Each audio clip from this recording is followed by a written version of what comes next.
जय श्री कृष्णा मेरे प्यारे सनातनियों। आप सभी को मेरा प्रणाम।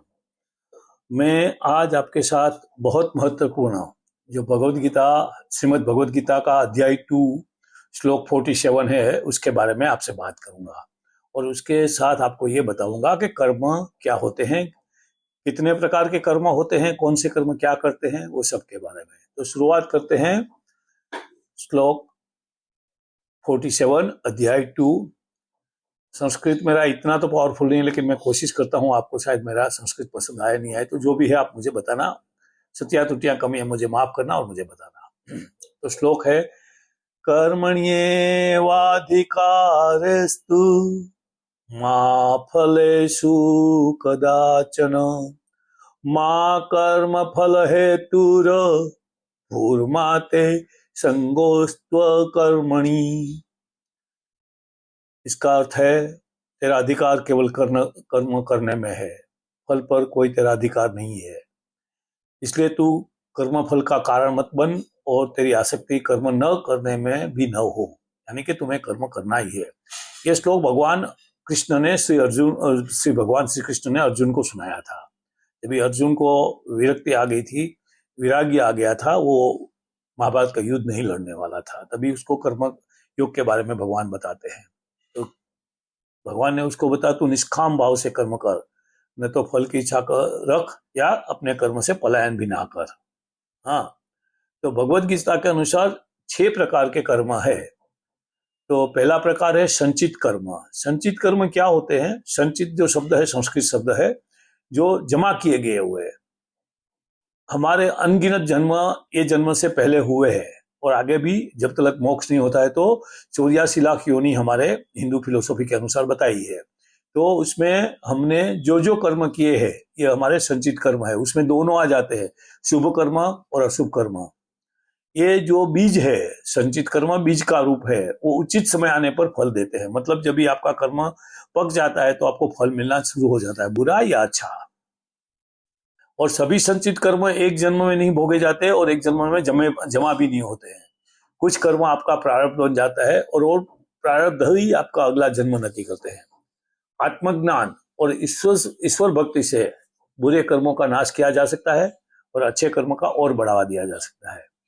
ध्यान करिए, साधना करिए और ईश्वर को समर्पण करके इन कर्मों का प्रयोग करिए, आचरण करिए, सब सही होगा। यह है संचित कर्म। दूसरे वाला कर्म है प्रारब्ध कर्म। प्रारब्ध भी नसीब जो बन जाता है, वर्तमान में फल देने वाले कर्म है, वो प्रारब्ध कर्म है। ये वही कर्म है जो संचित कर्म से परिपक्व होकर इस जन्म में हमें फल देते हैं। कर्म के प्रकार से हमें फल मिलेगा, अच्छा या बुरा। हमारे जन्म, शरीर, परिवार और प्रमुख जीवन घटनाओं को यही निर्धारित करते हैं। यहां तक कि ज्ञानी पुरुष भी प्रारब्ध कर्मों के प्रभाव से मुक्त नहीं है। इधर मैं आपको एक छोटा सा उदाहरण दे दूं। भगवान कृष्ण तो हम जिसको पूर्ण पुरुषोत्तम मानते हैं, वो भी अपने कर्मों से बच नहीं पाए थे। उसका 2 उदाहरण देके मैं इधर ज्यादा टाइम नहीं लूंगा। जब भी गांधारी ने उसको श्राप दिया तो श्राप उसने आंखों पे लगाया। वो चाहते तो श्राप को निष्फल कर सकते थे, लेकिन नहीं, वो उसका कर्म था। दूसरा, उसको श्राप मिला था कि पार्थी के हाथ उसकी मृत्यु होगी, तो वो भी उसने स्वीकार किया। और जब भी प्रभास पाटन में भगवान कृष्ण रेस्ट कर रहे थे, आराम कर रहे थे, तो उसके पांव में पद्म थे। पद्म देख के पार्थी ने तीर चलाया और वो तीर से भगवान कृष्ण की मृत्यु हुई। तो भगवान कृष्ण भी कर्मों को स्वीकार किया था। कर्मों से भागा नहीं जा सकता, पर कर्मों को शांति से स्वीकार किया जा सकता है। श्री कृष्ण कहते हैं, समत्व भाव से इनका सामना करो, यही मुक्ति का मार्ग है। तीसरे प्रकार का कर्म है क्रियमाण या आगामी कर्म। वर्तमान कर्म जो भविष्य बनाएंगे, ये वे कर्म है जो हमें इस जीवन में कर रहे हैं। हर विचार, वाणी और कार्य भविष्य के कर्मों का जन्म देते हैं। सत्कर्म हमें ऊपर उठाते हैं, दुष्कर्म हमें नीचे गिराते हैं या हमें बंधन ग्रस्त बना देते हैं। हमारा अगला जन्म इन्हीं कर्मों के आधार पर तय किया जाता है। सजाग, निष्काम और करुणापूर्वक कर्म हमें मोक्ष की ओर ले जाते हैं। मोक्ष हो गया तो समझो कर्मों का बंधन पूरा हो गया। कर्म का बंधन पूरा होने के बाद ही मोक्ष होता है। ठीक है। चौथे प्रकार का कर्म है अकर्म, निष्काम या मुक्तिदायक कर्म। सर्व कर्मों में श्रेष्ठ ये कर्म है अकर्म। ये वे कर्म है जो फल की इच्छा के बिना किए जाते हैं। ऐसे कर्म बंधन नहीं बनाते, ऐसे कर्म आत्मा को शुद्ध करते हैं। जब कर्म ईश्वर को अर्पण करके वो भाव से किया जाता है तो वो अकर्म बन जाता है। सफलता और असफलता में समान रहने वाला योगी ही अकर्म का ज्ञाता है, उसको ही ज्ञान होता है। यही कर्मयोग का सार है। जो गीता का कर्मयोग का अध्याय है उसका पूरा सार यही है कि सफलता और असफलता में समान रहने वाला योगी ही अकर्म बन जाता है। कर्म में रहते हुए भी निष्काम भाव से कर्म करना और कर्म भगवान को अर्पण कर देना, जैसे अर्जुन ने महाभारत का युद्ध किया था वो अपना कर्म समझ के किया था, और इसलिए अर्जुन को महाभारत के युद्ध के अंदर जितनी भी हत्या की गई थी, वध किया गया था, उसका कोई पाप नहीं लगा था। पांचवें प्रकार का कर्म है विकर्म, निषिद्ध या अधर्मपूर्ण कर्म। ये वे कर्म है जो धर्म, नियम और ईश्वर की मर्यादाओं के विरुद्ध के कर्म है। लोभ, क्रोध, अहंकार और अज्ञान से ऐसे कर्म उत्पन्न होते हैं। विकर्म कर्म दुख, भ्रम और पुनर्जन्म का कारण बनते हैं।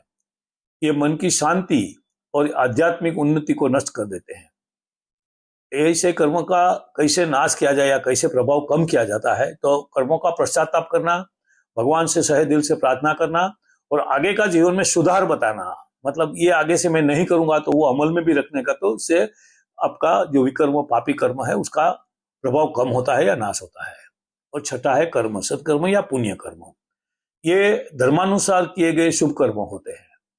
ये हमें अच्छे फल, समृद्धि और शांति देते हैं, परंतु इनसे भी बंधन बनता है यदि उनमें फल की आसक्ति हो। यानी फल की आसक्ति से किया गया कर्म है तो उससे अपना बंधन बन जाता है। ज्ञानी पुरुष जो होते हैं ऐसे अपने कर्म ईश्वर को अर्पण करके वो भाव से करते हैं ताकि उसका बंधन नहीं हो। ऐसे कर्म आत्मा को शुद्ध करते हैं और मोक्ष की दिशा में अग्रसर करते हैं या मोक्ष मिल जाते हैं। सारांश, हर कर्म का अपना परिणाम है, पर जब कर्म ईश्वर को समर्पित होकर निष्काम भाव से किए जाए तो वही कर्म मुक्ति का साधन बन जाता है। कर्म योग ही जीवन का मार्ग है। कर्म करो पर बंधो नहीं, श्रीमद् भगवद गीता। जय श्री कृष्णा। आशा है कि आपको ये वीडियो पसंद आए। वीडियो पसंद आए तो आप कमेंट में जरूर बताना। मेरी त्रुटियां, कमियां, जो क्षतियां नजर आए तो वो भी मुझे बताना ताकि मैं अगले वीडियो में ध्यान रखूं। और आपसे विनम्र प्रार्थना है कि चैनल को सब्सक्राइब करें, ये वीडियो को दूसरे लोगों के साथ शेयर करें और मुझे आपकी सेवा करने का और मौका दें। हमारे साथ जुड़े रहिए, मैं इसके बाद और अच्छे वीडियो बनाऊंगा। धन्यवाद। जय श्री कृष्णा।